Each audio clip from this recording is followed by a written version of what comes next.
Hey, welcome back to another video, another prediction video, a little bit different this time. We're going to do just the winner and the playoffs and the relegated clubs in the National League North and National League South. They're so unpredictable, they really are, and I just thought, I don't know anything about the Conference South. I know, obviously, now, for the first time I can say I have an affiliation with one of these clubs. I support Hereford. So it doesn't make any difference because they're not in any of these, any of this at all. They're not my tips to go up or down in the Vanarama National League North, but I just thought I would mention that. But besides that, I don't have any affiliation with any of the other clubs. It's simply my opinion. So as I say, I don't know much about the North and South. So yeah, it is what it is. And then I know a little bit about the National League. I watched a bit of it on telly last year. So I've got a few notes here. Anyway, let's start with National League South. So to go down, I've gone for Concord Rangers, Hungerford Town, and East Thurrock. East Thurrock, I don't know. Hungerford, they struggled last year. East Thurrock struggled last year at the end. Concord Rangers, they're a very small side. So in the playoffs, I've gone with Slough. I saw Slough last year, and they were such a good side. And I think they'll have a really good year in the South. That could go really well. It could go really, really shit. It just depends. I've gone for Torquay in 6th place.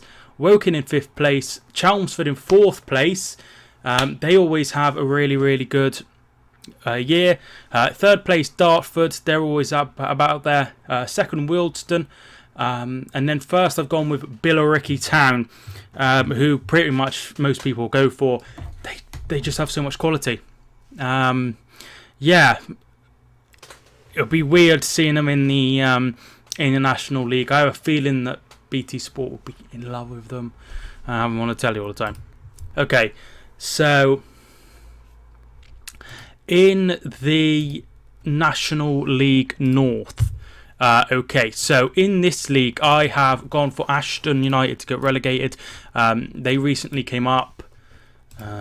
Last season and they did really well to be there, and I just think they'll struggle.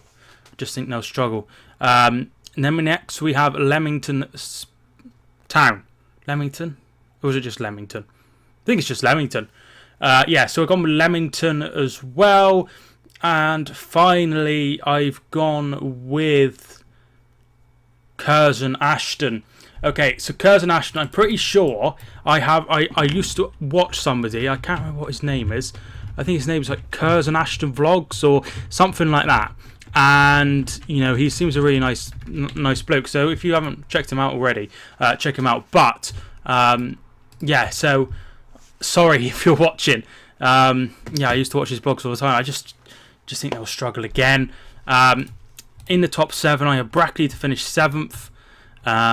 They had a really good season last year, just missed out on automatic promotion. I think they lost in the final, didn't they? And they won the FA Trophy, so expecting them to go quite well again. Spennymoor, again, 6th place. Kiddy Mr. Harriers in 5th place, which I found out Agbra is closer to where I live, just about, than Hereford, which I didn't realise. There's not a lot between it.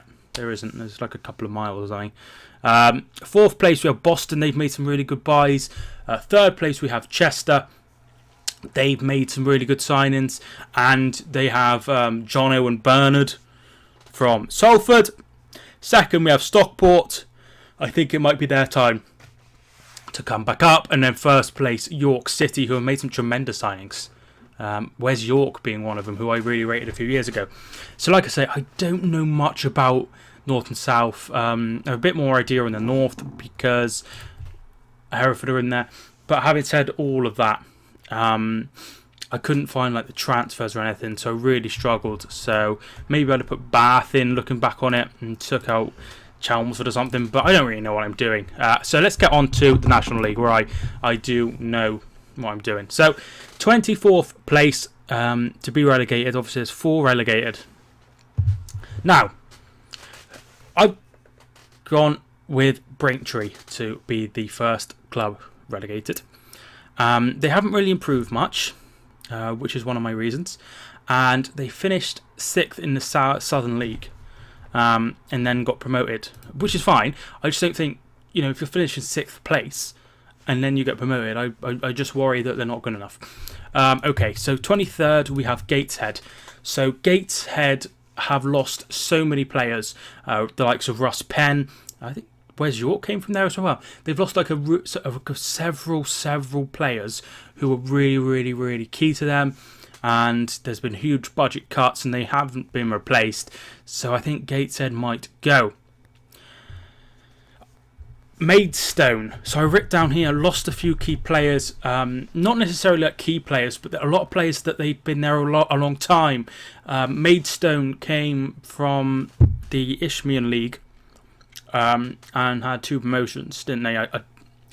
And a few of those players have left, and they haven't really been replaced, and they haven't really made any major signings of note, and I think they're going to struggle again. They struggled at the back end of last season. 21st, I have a shock. I have Dagenham and Redbridge. And, bear with me here. They always, in the conference, there's always one club who surprises you that gets relegated. There always is. So last year, Torquay got relegated, York got relegated, Stockport, Kidderminster, I guess we technically got relegated.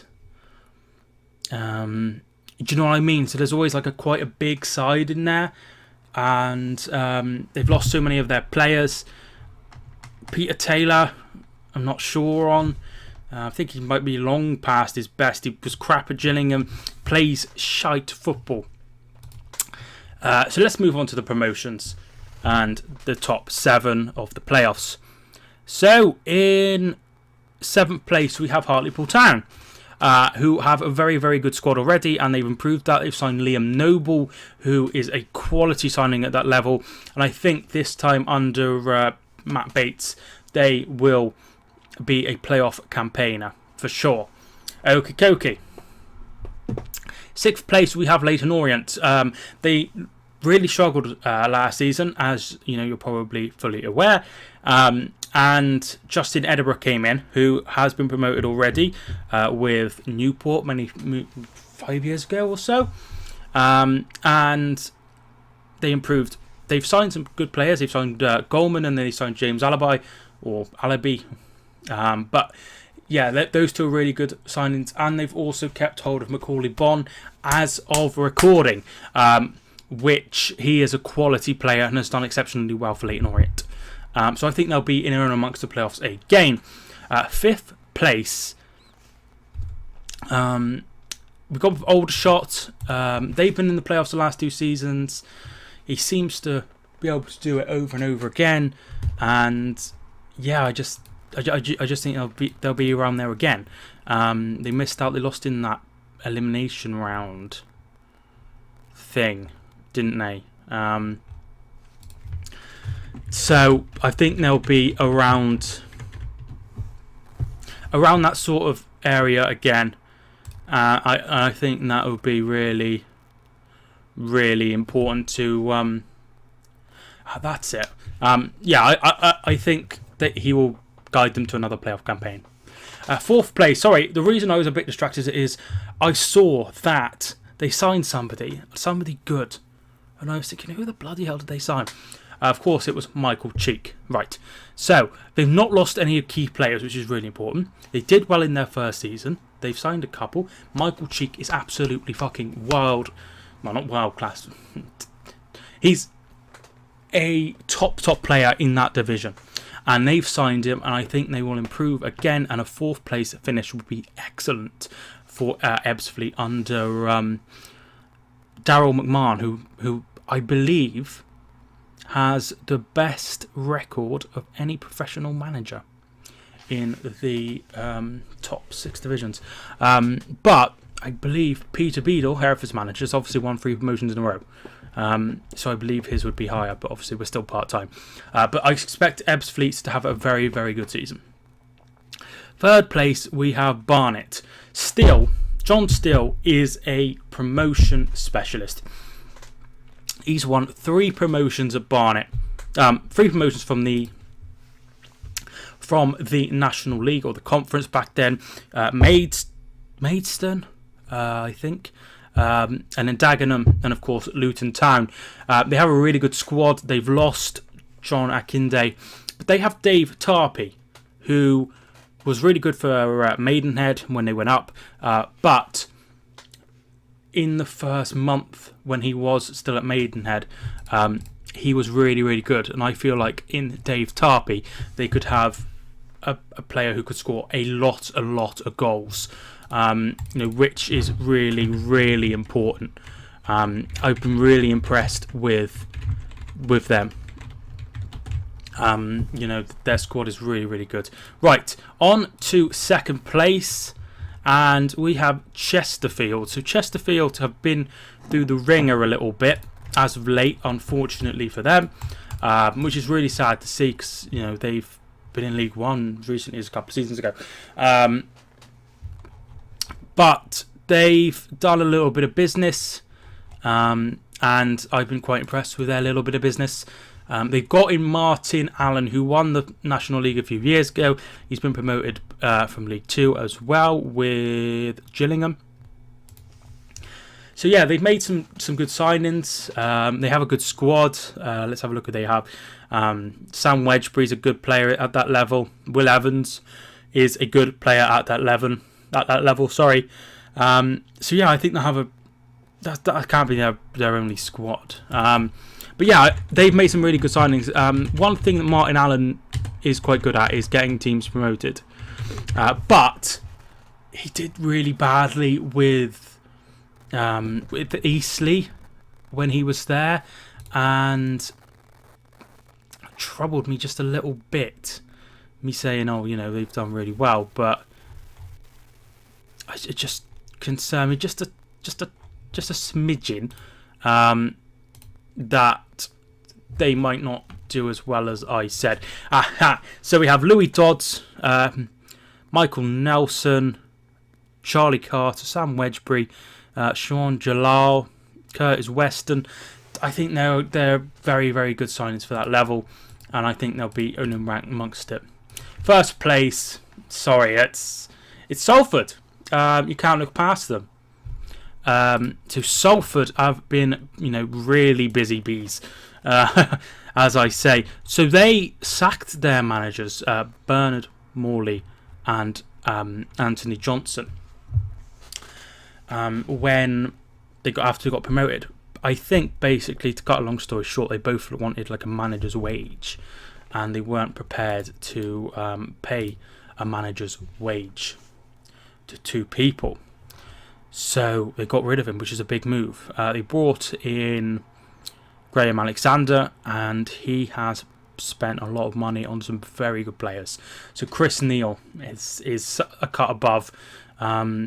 Lois Maynard, I mean, he's a very, very good player at that level. Adam Rooney was brought in, obviously, for a ridiculous fee. He should score a lot of goals. Rory Gaffney is another very good player. Devante Rodney should be very good. Nathan Pond is a cut above.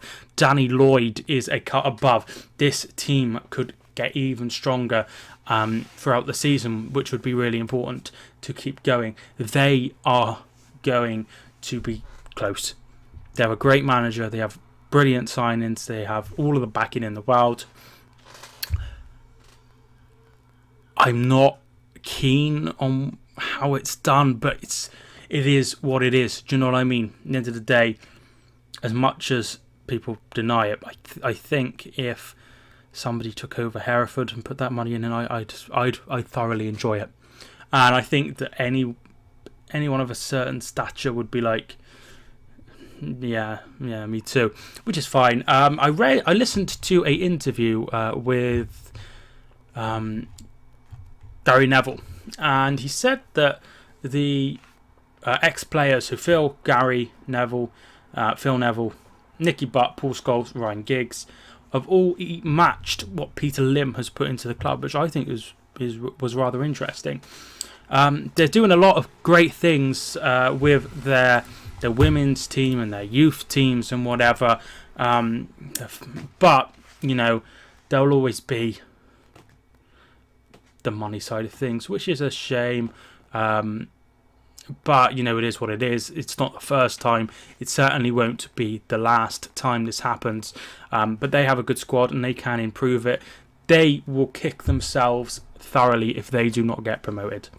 Salford City are almost certainly going to get promoted with that side, and if they don't, then Graham Alexander won't be in a job anymore. It's simple as that.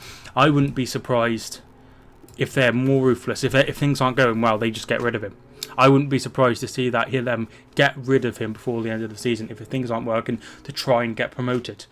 I think they're absolutely desperate to get promoted, and they've shown that. They still have some really good players. Danny Whitehead as well, they brought him, but they have some good players already there. So I've already mentioned Maynard, Jack Redshaw. He was pretty good a few years ago. So yeah, I think they've got enough there. Massive project going on there. Right, okay. I apologise profusely if I offended anyone with my predictions. Pretty sure the Dagenham and Redbridge one might not go down very, very well. If you think I've missed anyone out, tell me down below. I'm not sure how much non-league I'm going to cover, to be fair. Anyone that's not new to the channel will know that I cover a fair fucking bit. But I do watch the highlights on a Sunday evening on BT. I will be up to date with the National League North because of Hereford. National League South I'll keep an eye on for sure. Keep an eye on to see how Slough get on. It'd be interesting to see how Dulwich Hamlet get on. Their first season in the National League South. It'd be interesting to see how Billy Rickey get on. So yeah, but at the end of the day, if you are interested in any sort of football, I cover pretty much every football. I cover so much. I watch a lot of football, and I really, really do enjoy it. And I hope everyone enjoyed this video. I love football so much. I watch so much football. I'm actually watching a game right now. I have this screen here, and then on this next screen I have the Burnley Aberdeen game, which has just kicked off the second half. So I'm going to catch that. Right, thanks so much for watching this video. If you're new, hit subscribe. If you don't want to subscribe, that's absolutely fine. But if you are to the end of the video, then thank you so much for watching anyway. My name is Mike, and I will see you soon. Have a great rest of your day.